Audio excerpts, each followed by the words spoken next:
Okay. So my answer is probably short. I answer my email every day because I'm sitting in front of a computer all the time, but probably I'd say about 15 hours a week or so.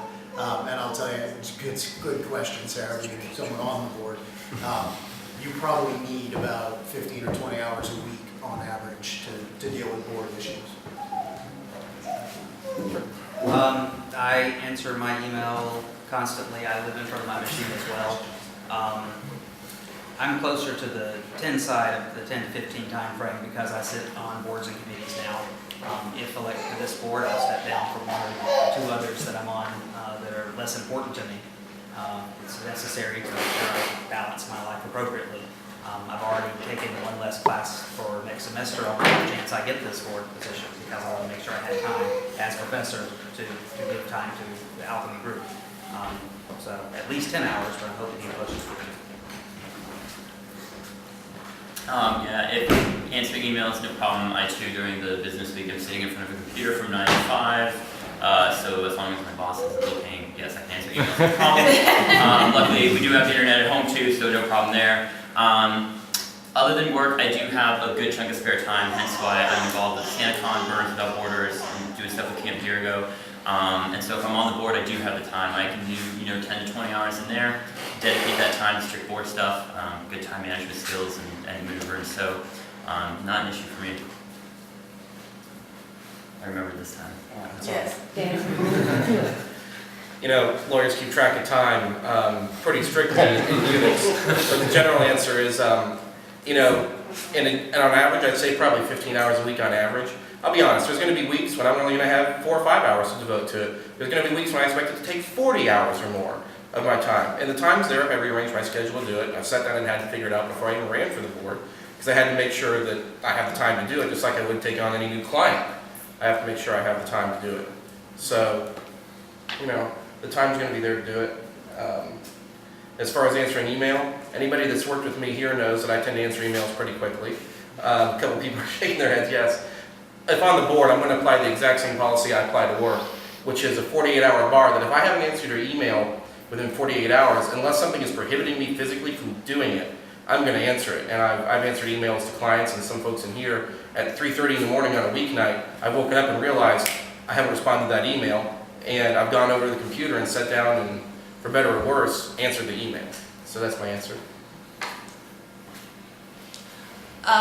Keep it short. I work 40 hours a week at my day job. I could probably devote 15 to 20 hours a week to the board.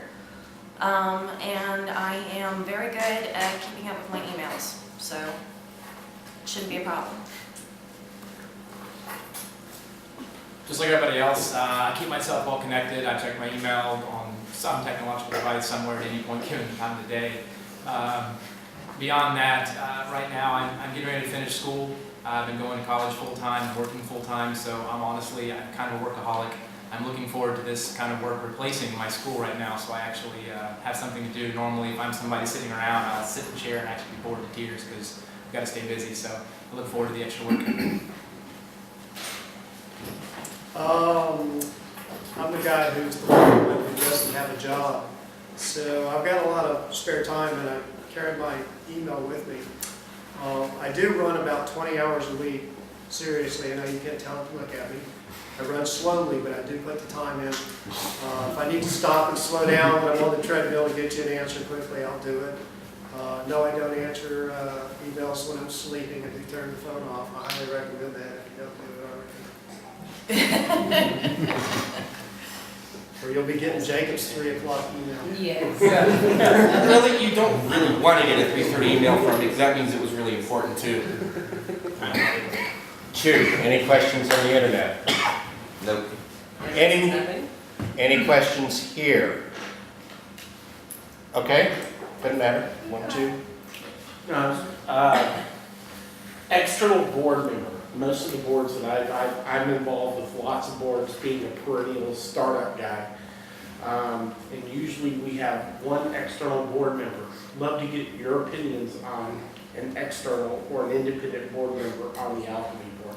Can you just, so that nobody's confused, can you define an external board member? A board member not involved in the burner community per se.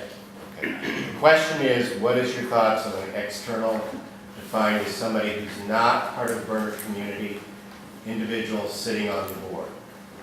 And I presume a voting member or not? That's up to us. That's up to them, okay. For an external board member, the short answer is it depends. The longer answer is what exactly were their qualifications, their knowledge, even if they weren't a member of the community, what exactly did they have to bring to the table?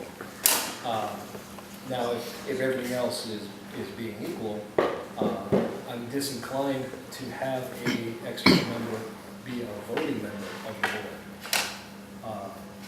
But again, it depends on what they have to offer. Age? So,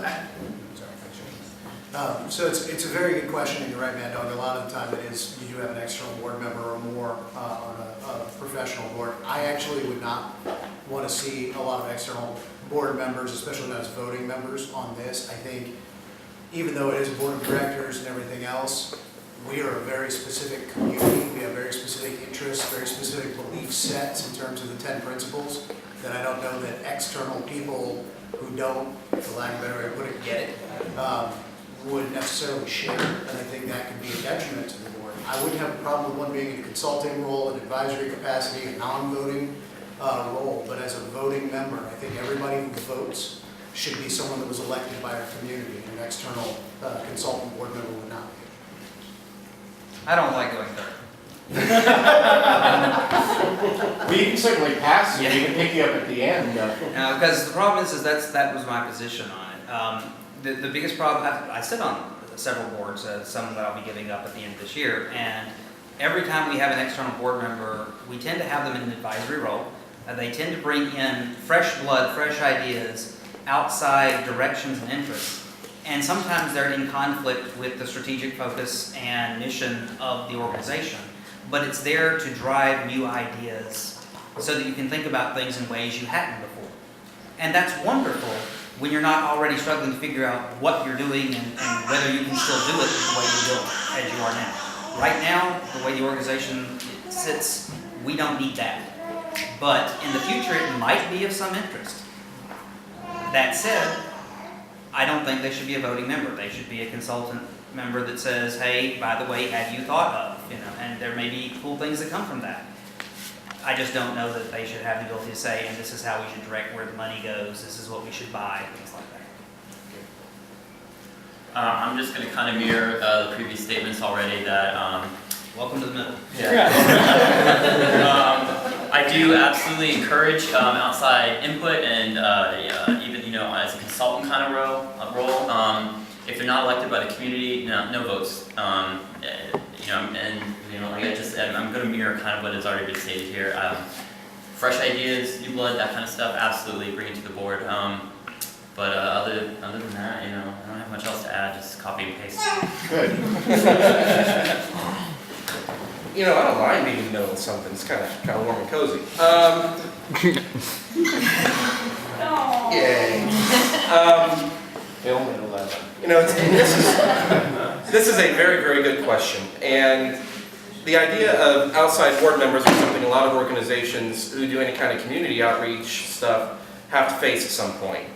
And a lot of what's been said is pretty good, so I'm not going to repeat all of it. But what the really important thing here is that, first of all, anyone who is going to vote on the direction of the organization needs to come from within the organization.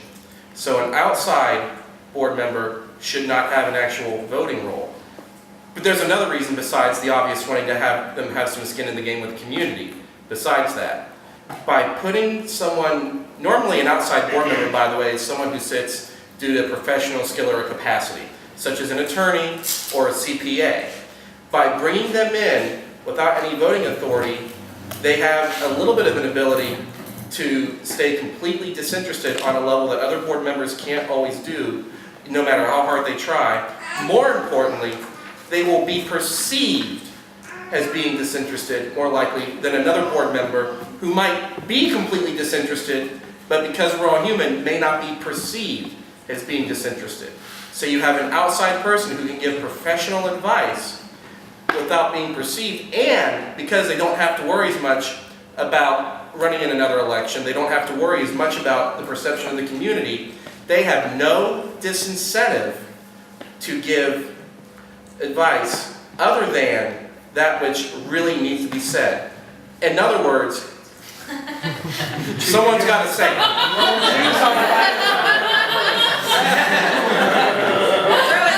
But that was all I had, that was it. He's been waving at you for like. Okay, so I'm pretty much in agreement with everybody else. I have no objections to an outside board member. However, I do not think that person should have voting power because they were not elected by the community. Eric? Jacob stole my speech, so I'm actually. You want to switch next time? Ditto. Eric, you can go in front of me next time if you want. Yeah, I'm gonna ditto the comments that most of the other people said, yeah, no voting if you're not a member. Yeah, it brings good ideas. One thing that I've noticed is, we've got a lot of really good people already in our community. I mean, we have business owners, we have retired people, we have lawyers, there's some CPAs. I mean, we've got a lot of talent in our community. If we really want to add an independent person, yeah, maybe, again, non-voting, but I think we're kind of all on the same page on this one. I also think that's the purpose of the regional contact appointed to the board, is to be a kind of neutral party that is involved in the community. So I guess that's the big difference between what he's saying is someone who's not involved in the community at all being put on the board. For those at home, Jonathan was saying that that's kind of the reason you also have an RC who's a non-voting member on the board, who can help sort through some of those issues and find resources. Heather? It's become really obvious that posting the board minutes are not enough for the community to really understand what's going on within the board. There's been some talk of releasing, or making sure that the votes that y'all have on your list are released. How do you feel like you'll open up more transparency to what the board is doing? And in that, will you feel comfortable releasing like the conversations y'all have had, or are you going to keep those private? Will you release the votes the board has had? Because it seems to be kind of inconsistent. I'm gonna change the question just a little bit. Okay. And let's say in 2013 board, how would you improve the process of communication to the community of board activities? Is that a fair assessment of the question? Along with transparency? Along with transparency, correct.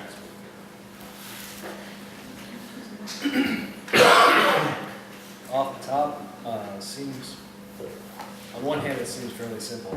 Of course, the details of it can get complex pretty quickly. But the thing that comes to me off the top is, of course, one, recording the minutes, just so we have them as a first-hand document. But secondly, reporting to the community what we've done. After every meeting, every official gathering, we post what's been decided upon, record what the old business has been settled, new business still on the table, things coming down the line. That technically completes the thought, but yeah, that's really all it is, just simply recording what we're doing. I want to emphasize too, the answer can be you think it's going, that it's being done right now and you'd like to leave it the way it is. So That's not my answer. I know. After I started saying that, going, now I'm saying that right as age gets up. No, But I think I've got to actually conclude that agree with can Karen. be an option. I actually agree with Karen completely, and she's absolutely right. We've done a bad job as a board this year of consistently putting all the votes into the minutes, especially the ones that occur between meetings in our online forum, and as well as putting who actually voted for what in those things. Generally, we operate on the consensus model. We want to be unanimous, but when we're not the good majority rule, we have not consistently put who voted no but was the minority. So a few things that I would like to see us do. One, we need to be more consistent with that. Every vote, whether it's online, whether it's at a meeting, whether it's, wherever, needs to actually be included in a set of minutes and documented for the record, which we haven't done. Recording the minutes and actually publishing the recording is something that we've talked about, but we didn't do this year, that I think the new board is going to take a look at, since there have been some discrepancies where a few people have been in meetings and not, because there's no recording, everybody had different recollections. The other things I'd like to see us do is get to a consistent publishing of the newsletters instead of publishing in Alchemist whenever. It could be like 20-second shit. Get to consistent publishing of the newsletter and include the minutes of the meetings and the decisions that were made, the action items in the newsletter. And then the last thing is I want to see us actually set up forums on the Alchemy website that all board members are required to participate in, so that we stop relying on things like Facebook where half the board and ELT and whatnot have been run off. I'm going to defer for a little bit, let other people talk. I know it goes around here someplace. Somewhere here in the I'm in agreement. I think a better procedure is to make sure that the minutes are posted in a reliable fashion, quick, They're posted, I know they're posted on the Alchemy website. So do we need to post them on Facebook and all these other places? I don't necessarily believe so. It takes part of the community to step up and participate in that and go to the Alchemy page and hit BOD minutes. I think a link in the Alchemist, yes, absolutely. Here's the board minutes. I think every conversation, every vote should be recorded. I mean, I'm talking recorded like this, recorded in the minutes, and should be available to the entire community. There shouldn't be nothing that isn't available for the community to read, so they have full knowledge of what's happening, how the board's voting, and the positions people are taking, where they're going, the direction of the board. But again, it's part of the community's responsibility also to click that link and read. That's it. Thanks. This is hard to answer in a minute, I'll do my best. I'm not going to repeat all the good stuff that's already been said. There's been a lot of good stuff said. Communication has to be a two-way street. First of all, that means the board has to be able to communicate the information in an understandable way to everybody that wants to receive it. Additionally, the community has to be interested. We can broadcast it with a sky plane, and if nobody wants to read it, then it's not going to matter. To that end, it means that we have to find ways to make the community at large who's involved with this understand why they might want to be interested in it and how it affects them. And we have to find ways to be successful at doing that. Or we can post it in neon lights and it's not going to matter. People are still going to feel like there's not good communication there. Some of the specifics that have been talked about and some of the specifics of the original question, I don't see any problem actually for the most part with putting the votes out and letting everybody know once the vote's been made how someone voted and decided. When we start talking about internal board discussions, whether all the discussion should be put on out there, I know, give me a minute here, because I have to finish this sentence or I get in bar trouble now. I know, 5 minutes. Wonderful. There are legal and fiduciary issues that a board of directors has to face when they're dealing with minute discussions and things that happen in an event or things going within the organization. I would say 90% of what goes on can be public. There are actually things, and this runs contrary to a lot of what the burn community wants to be about and is about, but this is the corporate law reality of it. There are things that the board cannot put publicly without violating fiduciary duties and subjecting themselves and the organization to a suit that they might lose. And as a result, the board has to be able to have some private discussions amongst itself. Here's the rub. They have to do that in a way that doesn't look shady. They have to let the community know, we have to have this discussion in private because there are legal issues, and the only way that works is if the board conducts itself in a manner that engenders the trust of the community. If they do that, those discussions should not be an issue. Where they become an issue with my clients that have the same problem when they have to do this is if there have been things that have gone on that kills the trust. So that's my answer both to the rephrased question. I think I answered, hopefully most answered the original question too, because I think both of those were different questions and were very good to answer. Who wants to go next? Thank you. I do not believe that every single conversation that the board of directors has between themselves needs to be made public for the exact same reasons that Jacob just stated. It's inappropriate, I believe. However, I think it is more than appropriate to say who voted on what. I have no problem with that. I'm here to be transparent, I'm here to be open, and if anyone were to ask me a question, I would answer to the best of my ability, as far as I possibly could. So. Great. Again, coming at the end, kind of just touching on what everyone said, I do absolutely agree. There are a few things that can't be made public, but I think that's kind of obvious, legal reasons and everything. But outside of that, of course, transparency, Age nailed it with, I don't see why there can't be a live recording done at each meeting, and then either it can be streamed live or video made later available to the public. And that, I think, nails all of it. I mean, if you're having a private conversation, you know, outside of a meeting, then I don't really know it needs to be made public unless there's a reason to. And if it's some kind of behind-the-scenes vote or something like that, then sure, obviously make that information public. It can't be recorded, but that's pretty easy as long as all board members are cooperating. And something that hadn't been touched on was that I think the best way to handle that is, you know, probably going to need someone to get a volunteer from the community to do the minutes, to be someone that writes stuff down without a biasness.